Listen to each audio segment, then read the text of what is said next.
y sobre esta roca edificaré mi iglesia. Mi iglesia. No es varias iglesias, no dice, tú eres Pedro, que significa pedregal.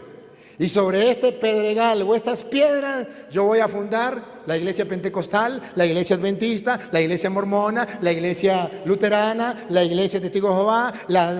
No, dice, tú eres Pedro, sobre esta piedra edificaré una sola. Mi iglesia, una sola. ¿Y de dónde salieron las otras?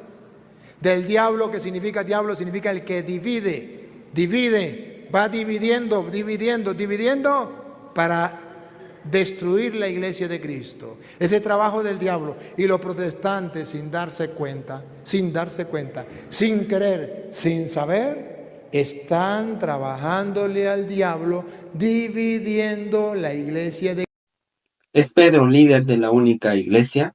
En Mateo capítulo 16, versículo 18 nos dice: Y yo también te digo que tú eres Pedro, y sobre esta roca edificaré mi iglesia, y las puertas del Hades no prevalecerán contra ella.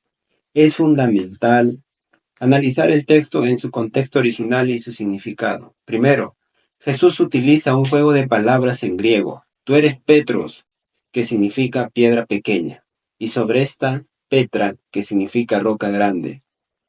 La diferencia entre los términos muestra que Jesús no está refiriéndose a Pedro como fundamento absoluto de la iglesia, sino a la confesión que Pedro acaba de hacer en el versículo anterior.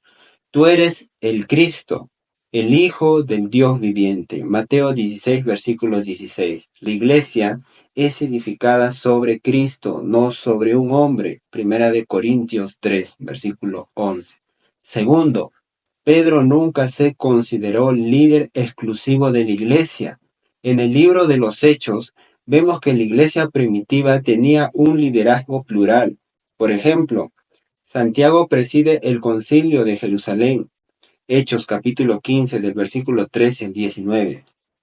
Y Pablo confronta a Pedro cuando se desvía. En Gálatas 2 del 11 al 14 lo podemos ver. Esto muestra que Pedro no tenía una autoridad suprema sobre la iglesia. Tercero, Jesús declara en Mateo 16 versículo 19 que Pedro recibiría las llaves del reino, pero esta representa la autoridad para proclamar el evangelio, una tarea que no solo Pedro realizó. En Hechos vemos que él, como los demás apóstoles, predicaban y expandían el mensaje de salvación. La roca sobre la que Cristo edifica su iglesia es su identidad como el Hijo de Dios, no Pedro como un individuo, como un discípulo, como un apóstol. Pedro fue un instrumento valioso, pero no el fundamento exclusivo. La verdadera iglesia no está limitada a una institución terrenal como a la iglesia católica, sino que es el cuerpo de Cristo formado por todos los creyentes a nivel mundial que confiesan a Jesús como su Señor y Salvador. Efesios 2, del 20 al 22.